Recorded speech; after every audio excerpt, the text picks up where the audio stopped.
It's finished here inside Goodison Park. Everton 4, yes, 4, Leicester City 0. Everton blew Leicester City away today. They really did, straight from the kickoff. In fact, when Abdoulaye Doucouré scored inside 10 seconds, that now is Everton's fastest goal in the entire club's history. So Abdoulaye Doucouré, so there's that famous goal against Bournemouth, he's etched himself into the history books of the Everton Football Club once more with the fastest ever Everton goal. Beto doubles Everton's advantage and Everton went 3-up through another Beto goal. James Garner was heavily influential in the first half, got himself on the ball, added that little bit of creativity to Everton's midfield, which they've been missing throughout the past weeks. Going through the team shortly, I thought Jordan Pickford had very, very little to do throughout the game. Jan Tarkowski and Jared Branthwaite were solid at the back. Jamie Vardy got no change out of them at all. Fullbacks were very, very good.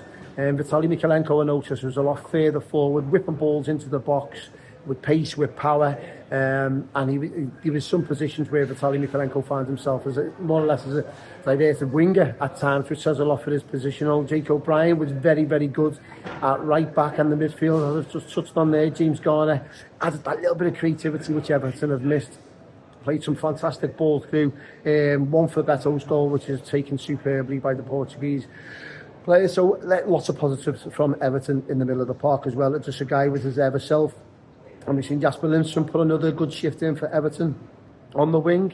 And obviously Iliman Ndiaye was just the star for me again once more. He's got the X factor, what Evertonians love. Every time this boy gets on the ball, the Evertonians are off the seat. He's just adding something magical.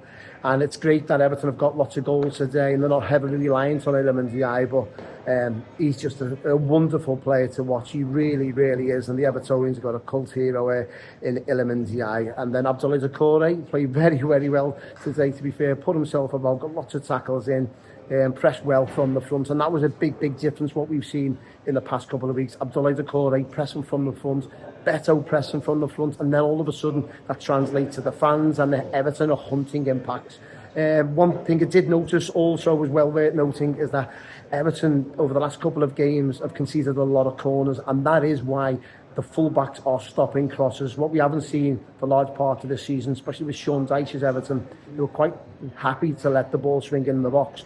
And they were heavily reliant on obviously James Tarkowski and Jared Branthwaite heading it clear. David Moyes' Everton, the fullbacks are closing them crosses right the way down. They really, really are.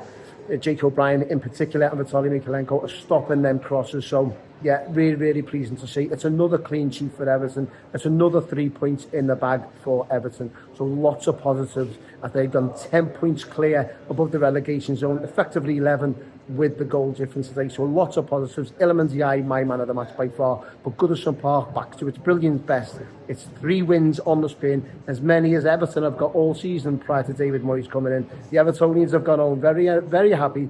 It's Everton 4, Leicester City 0.